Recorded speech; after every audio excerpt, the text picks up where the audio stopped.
So here it is. The heart that beats in there is a 3.5 litre Rover V8. So in a wee minute I'll see if I can get her going, get her off the trailer. But all in all, she doesn't look too bad. Bodywork is pretty straight. There's a couple of age related marks. A little bit of bubbling there.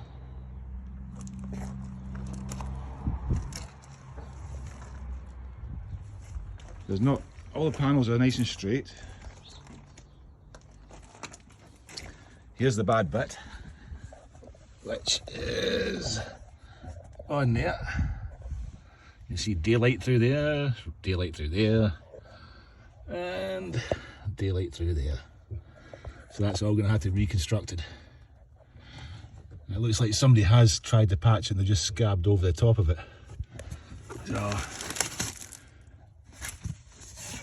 So I'll get a good look at it later on. The interior is absolutely manky. So it's all needing a bloody good clean. Not a great fan of the carbon fibre look, which is in the dash and the door cappings. So they'll all disappear.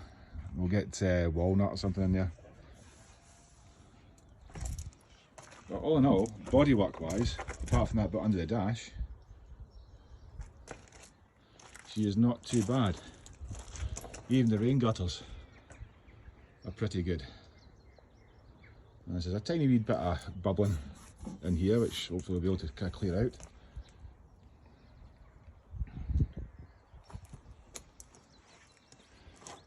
It looks as if somebody's dented that trying to lift something in, but we'll straighten that out.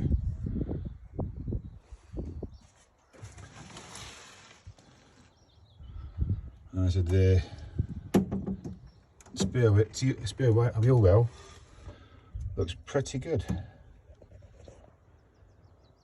Crappy old Pioneer multi-changer, haven't seen one of those in years. Chrome's not too bad, a couple little pit marks, but they'll polish out. Got a lot of scabs there for rust bubbles, but that'll soon clear out. It's a shame because all the badging has disappeared, it's all gone on the sides. Sills, well, look at it, there's a few scuffs and scratches on the part the side. That's where the guy's wheelchair had bumped into the side of the sill, but actually the sills look pretty good. There's no rust bubbling, and apparently the car was restored in the 90s, so it's an early restoration. Bottom of the doors look reasonably good. A little bit of rust in there, but not too bad. And under this side, it doesn't look too bad. A little bit of surface rust. Obviously the moisture's sitting. We'll have a look and see what we can do with that.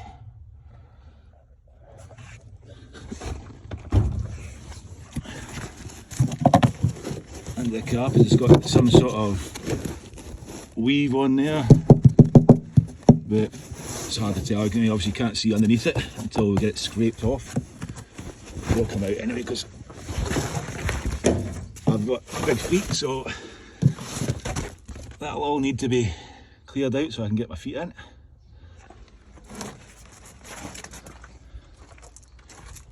But on the whole, bodywork wise, she don't look too bad. End of the sill caps, sill covers look good. It looks as if it's been not too bad looked after.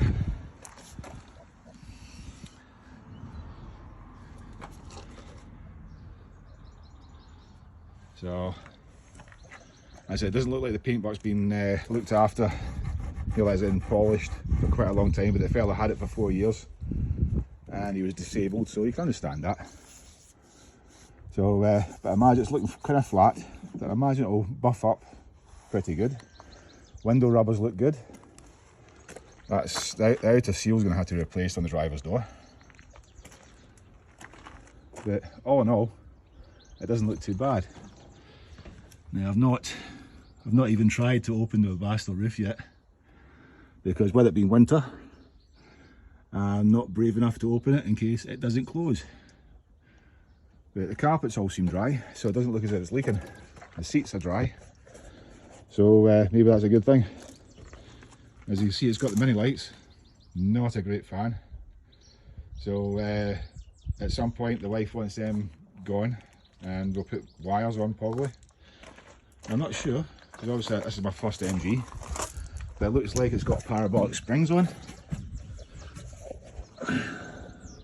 Obviously you guys will be able to tell me it has what looks to be height adjustable rear shackles. Rear shackles.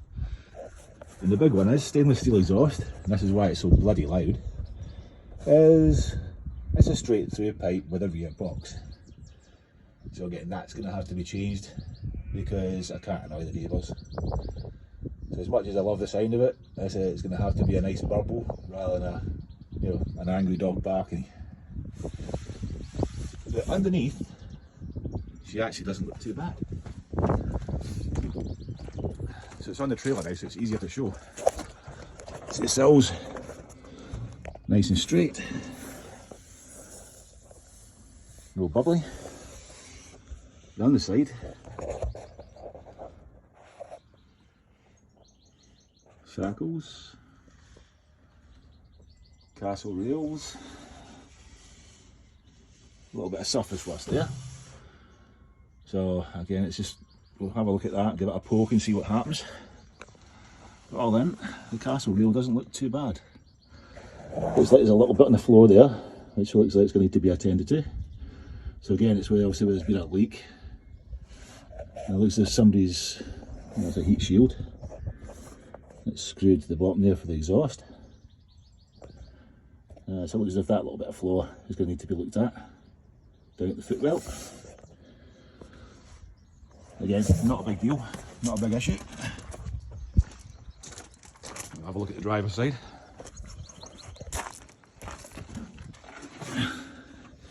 And again, the sill, outer sill looks good.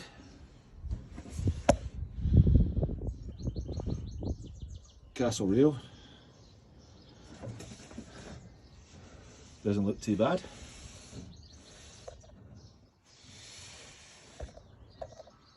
And from the outside, the floors on the driver's side look pretty damn good.